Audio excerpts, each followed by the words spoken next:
nanti Pak Menkes mungkin Pak Budi Sadikin akan menerangkan lebih lanjut. Tapi pada intinya memang tadi sudah disampaikan dari dari Gates Foundation ini sudah memberikan 159 juta tadi sampaikan sudah ya kepada Indonesia, yang mana memang sebagian besar itu di sektor kesehatan.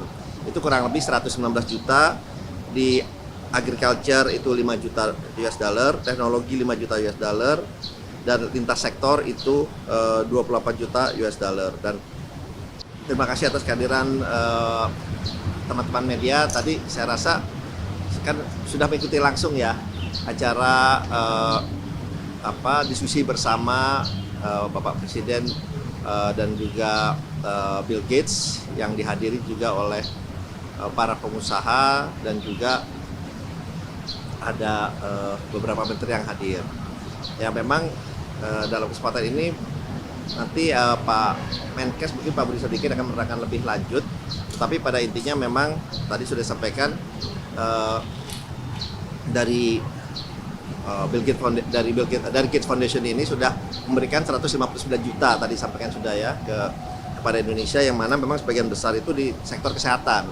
Itu kurang lebih 119 juta, di agriculture itu 5 juta US dollar, teknologi 5 juta US dollar, dan lintas sektor itu 28 juta US dollar. Dan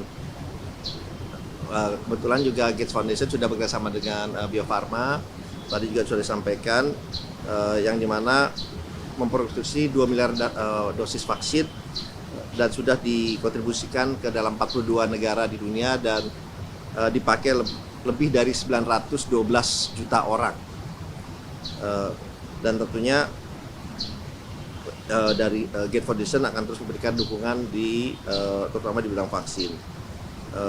Dan ada rencana-rencana baru tadi di bidang tuberkulosis, malaria, dan yang lain-lain tadi nanti akan diterangkan langsung oleh Pak Budi Sadikin. Tapi pada intinya kalau dari kami, kebetulan saya juga sudah berbicara dengan tim dari Gates Foundation kemarin pagi untuk potensi kolaborasi dengan Danantara.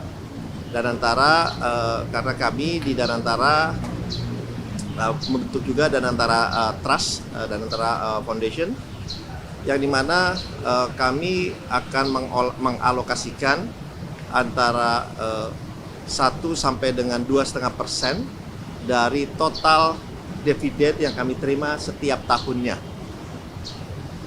Dan kalau kami lihat memang kami sudah running number-nya. Pada awal tahun kita memang akan taruh dulu 100 juta US dollar, dan kita sudah lihat angkanya mungkin dalam waktu 5 atau sampai 6 tahun, 5 tahun 6 tahun ini kita sudah bisa memberikan ke dalam Danantara Trust Fund ini sebesar 1 billion US dollar. Ya, 1 billion US dollar, yang tentunya ini akan bergerak di bidang pendidikan, edukasi, sanitasi, dan yang berkeinginan juga untuk meningkatkan taraf hidup dari masyarakat Indonesia, terutama yang taraf hidup untuk yang perlu kita bantu.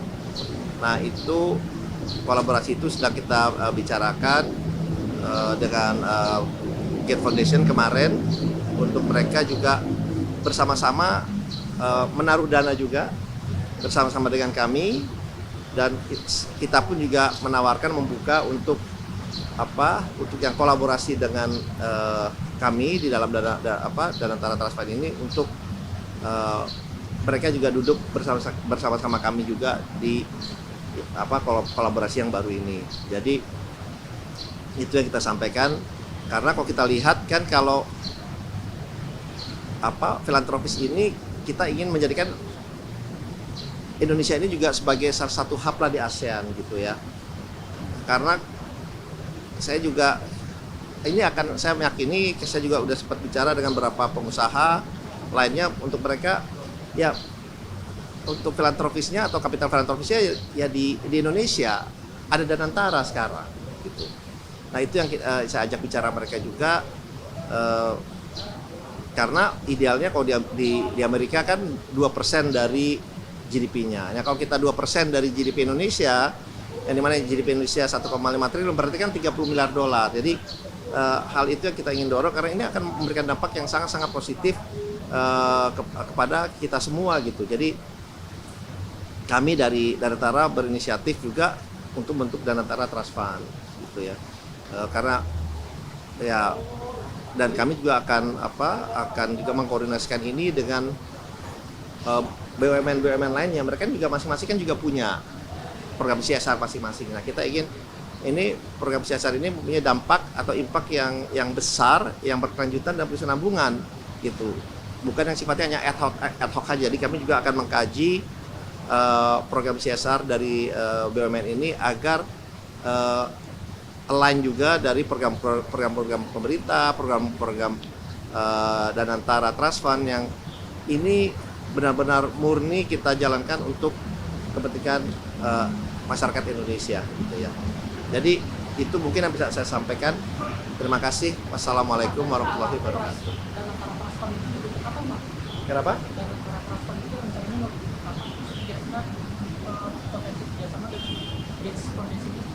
Ya, potensi kerjasamanya ini kita akan lanjutkan nih diskusinya dengan timnya. Kita sudah sepakat yang dipimpin oleh tadi timnya ditunjuk 2 orang, Ibu Pipa dan juga satu lagi Jamal, Bapak Jamal ya dari Seattle, satu lagi dari Singapore base. Jadi kita akan analiskan lebih lanjut gitu. Dan ini kita lagi proses pembentukannya, dan harapannya kita kan juga ini kita mengikuti standar internasional. Yang kita mau attract sebetulnya kan bukan hanya filantropis dari Indonesia saja gitu, itu juga dari ASEAN, dari negara-negara itu yang kita mesti attract. Jadi faktor standar yang baik, yang internasional, dan yang paling penting juga adalah ya, programnya ini kita akan lakukan secara terbuka, secara transparan, bisa dipantau oleh semua teman-teman media. Jadi benar-benar sesuai dengan filosofi di Danantara, kita selalu melakukan semuanya segala macamnya dengan transparan. Jadi kita terbuka, nanti mau diakses kemana saja, nanti dananya akan terbuka dan itu bisa diakses semua dengan website kita, diakses secara terbuka dengan sosial media kita dan yang lain-lain. Ya. Oke, mungkin itu dulu ya.